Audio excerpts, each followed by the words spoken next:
নমস্কার, আমি সোমা। কেমন আছো তোমরা সবাই? আশা করছি অনেক ভালো আছো।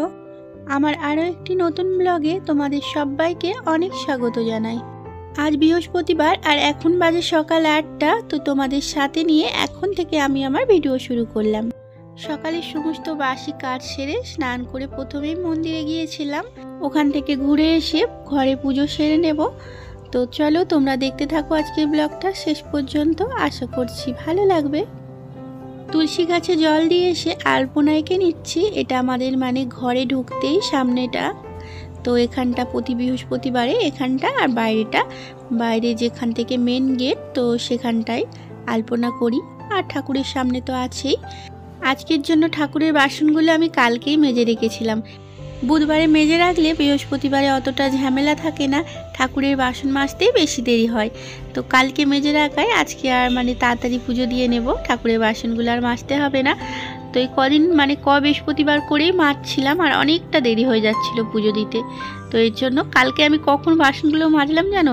তখন 9টা বাজবে রাত। তো মনে পড়তেই হঠাৎ করে শুয়েছিলাম, উঠে বাসনগুলো মেজে নিলাম। তো রাত্রে একটু কষ্ট করে মেজে নিয়েছিলাম বলে আজকে কাজটা অনেকটাই সুবিধা হয়ে গেছে, আর অতটা ঝামেলাও হলো না। তাড়াতাড়ি পুজো দিয়ে ফেলবো। আর এই যে মেজে এইভাবে জলটা ঝরাতে দিয়েছিলাম গুড় করে করে সব বাসনগুলো। আর অনেকগুলোই বেশ বাসন আছে, আর সব কটা পিতলের, তামার, কাঁসারের, তো একটু মাজতে দেরি হয়ে যায়। আর কালকে এই যে ঠাকুরের প্রসাদ রাখি, ওই ডাব্বাটাও খালি হয়ে গিয়েছিল, প্রসাদ শেষ হয়ে গিয়েছিল, আবার একটু নোংরাও হয়েছিল। এই জন্য কালকে মেজে নিলাম। আর আজকে নতুন করে প্রসাদ কিনে এনে খাড়ি শক্কর, তো ওগুলো ঢেলে নিলাম। ওগুলো সেই তোমাদেরকে আমি একদিন বলেছিলাম, এগুলো চিনির থেকে বড় বড়, নকুনদানার সাইজের থেকে একটু ছোট। তো এগুলো এখানে খাড়ি শক্কর বলে। আর এগুলো দিয়েই ঠাকুরকে আমরা যেমন নকুনদানা দিয়ে পুজো দিই, তো এখানে এগুলো দিয়েই পুজো দেয়। নকুনদানাও পাওয়া যায়, নকুনদানার সাইজটা একদম ছোট ছোট। তো এই চিনির থেকেও, খাড়ি শক্করের থেকেও ছোট ছোট। ওটা আবার সব সময় পাওয়া যায় না। এই যে সামনে সংক্রান্তি আসছে, সেই সংক্রান্তির সময় এখানে ওগুলো পাওয়া যায়। বছরে একটা টাইম পাওয়া যায়, আর কিনে রাখতে হয় সারা বছরের জন্য। কিন্তু সারা বছরের জন্য রাখলে আবার খারাপ হয়ে যায়, জিনিসটা নষ্ট হয়ে যায়।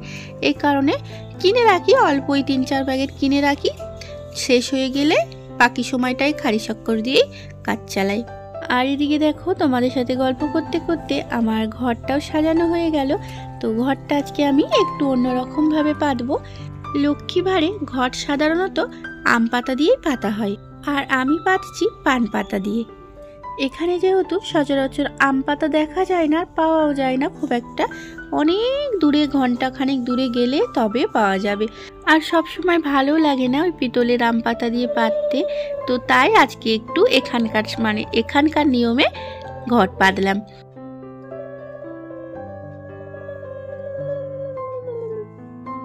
এখানে যে কোনো পুজোয় যায় ঘট পাতলেই এই পান পাতা দিয়েই ঘট পাতে। লক্ষ্মী পুজো বলো, গণেশ পুজো বলো, তো আমি যত কটা পুজো দেখেছি এই পান পাতা দিয়েই ঘট পাতে এখানে। তো তাই আমিও এখানকার নিয়মেই আজকে ঘট পাতলাম। আম পাতা না হোক, পান পাতা দেখতে কিছুটা ওরকমই লাগছে, যেহেতু পান পাতাগুলো সরু সরু। এখানকার পান পাতা আবার এরকমই হয়, সরু সরু টাইপের, লম্বা লম্বা। আমাদের ওদিকে কেমন গোল মতন খুব সুন্দর লাগে না দেখতে, তো সেই টাইপের পান এদিকে পাওয়া যায় না।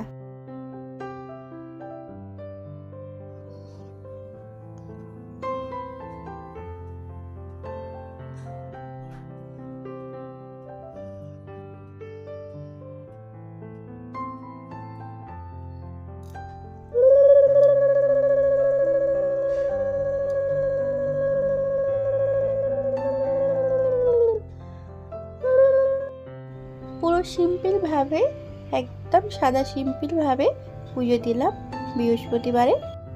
তো এখানে পুজো দেওয়া হয়ে গেছে, এবার তুলসী তলায় যাব, একটা ধূপ দেখিয়ে আসবো।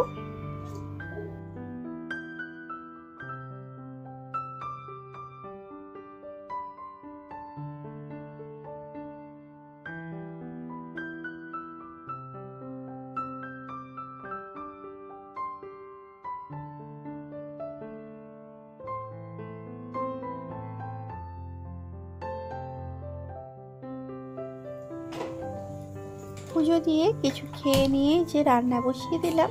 ভাতটা চাপিয়ে দিচ্ছি প্রথমে। তো চানাচুর মুড়ি খেলাম। আজ বৃহস্পতিবার বলে আজকে আর কিছু বানাইনি, পুজো দিতে অনেকটা দেরি হয়ে যায়, এই কারণে আজকে শুধু চানাচুর মুড়ি আর চা করেছিলাম। তো সেগুলোই খেয়ে সবাই কাজে গেল, আর আমার সোনারা দুধ বিস্কুট খেলো, আর আমি ওই যে চানাচুর মুড়ি খেয়ে রান্না চাপিয়ে দিলাম। তো ভেন্ডি ভেজে নিচ্ছি, আজ ভেন্ডি আলুর তরকারি করব, আর ডাল ভিজে দিয়ে রাখলাম, ডাল করব একটু।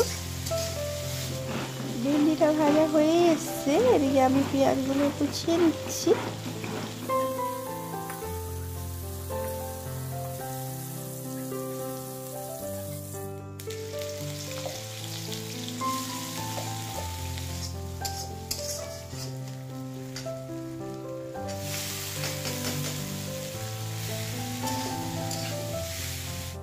ভেন্ডি আলুর তরকারিটা ভালোভাবে কষিয়ে আমি জল দিয়ে দিলাম।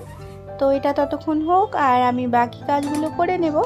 বাকি কাজ বলতে এই যে দেখো, কাল মানে বৈকাল বেলায়, কাল বুধবার ছিল, আর বুধবারে আমাদের দোকান ছুটি থাকে। তো তাই ভাইরা বৈকাল বেলাতে একটু ঘুরতে গিয়েছিল একটা মাঠে। তো ওখানে খেলে সবাই ফুটবল। তো ওখানে একটা তেঁতুল গাছ আছে, তো সেখান থেকে গাছে উঠে এই যে তেঁতুল পেড়ে নিয়ে এসেছে, আর সঙ্গে আমার ছেলেও ছিল।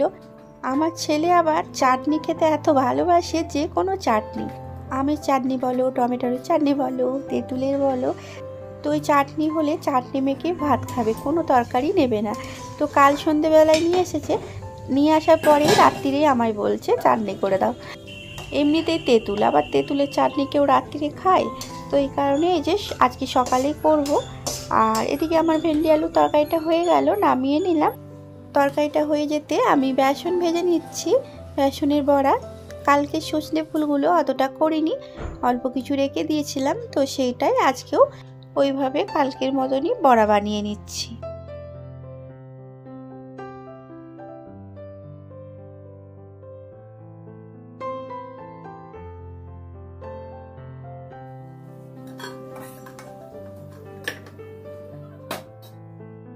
আর অন্যদিকে আর একটা কড়াই চাপালাম, তাতে অল্প তেলে একটা শুকনো লঙ্কাকে ছিঁড়ে দিলাম, আর কিছু সর্ষে দিয়ে তেঁতুলগুলো দিয়ে দিলাম। তেঁতুলগুলো একটু নেড়ে ছেড়ে নিয়ে নুন হলুদ ওতে দিয়ে দেব। তো আর একটু নেড়ে নিয়ে এতে জল দিয়ে দেব। তো এভাবেই আমি তেঁতুলের চাটনি করে নেব। এই তেঁতুলের চাটনিটা গরমকালে যা খেতে লাগতো না, কিন্তু এখন তো শীতকাল, ততটা ভালো লাগবে না। তেঁতুলগুলো কিন্তু খুব ভালো ছিল, 2-3 মিনিটের মধ্যেই পুরো গলে গেল। তো এতে চিনি দিয়ে দিলাম, যেহেতু তেঁতুলের চাটনি, তো একটু চিনিটা বেশিই লাগলো। রান্না বান্না হয়ে যেতে সোনাদের খেতে দিয়ে দিলাম। তো আজকে ওর পাপা এখনও কাজ থেকে আসেনি, কাল যেহেতু বুধবার ছিল, তো আজ বৃহস্পতিবার, কাল ছুটি ছিল। তো ছুটি থাকার কারণে আজকে কাজের চাপটা একটু বেশি আছে। তো তোমাদেরকে বললাম না, আমার সোনা তেঁতুলের মানে যে কোনো চাটনি খেতে এত পছন্দ করে, তরকারি পাতিগুলো দেখো সাইড করে দিল, আর ডালও নেয়নি। ওই যে তেঁতুলের চাটনিটা ভাতে মেখে নিল, দিয়ে ওটা দিয়ে ভাত খেয়ে নিল। আমার আবার ওটা পছন্দ হয় না, আমি কেমন খাবো, সব খাওয়ার শেষে চাটনিটা নেব, আর চাটনিটা তখনই খাবো। মানে ভাতে মেখে চাটনি আমার পছন্দ হয় না। তো তোমাদের দাদাভাই এখনও খেতে আসেনি, তো একটু দেরি হবে, আর বললো একবারে 3:30-র সময় আসবো, তখন ওদেরকে টিউশনে দিয়ে তারপরে খেয়ে যাব। তো ততক্ষণ আমি কিচেনটা ভালো করে গুছিয়ে বাসনগুলো মেজে নিলাম।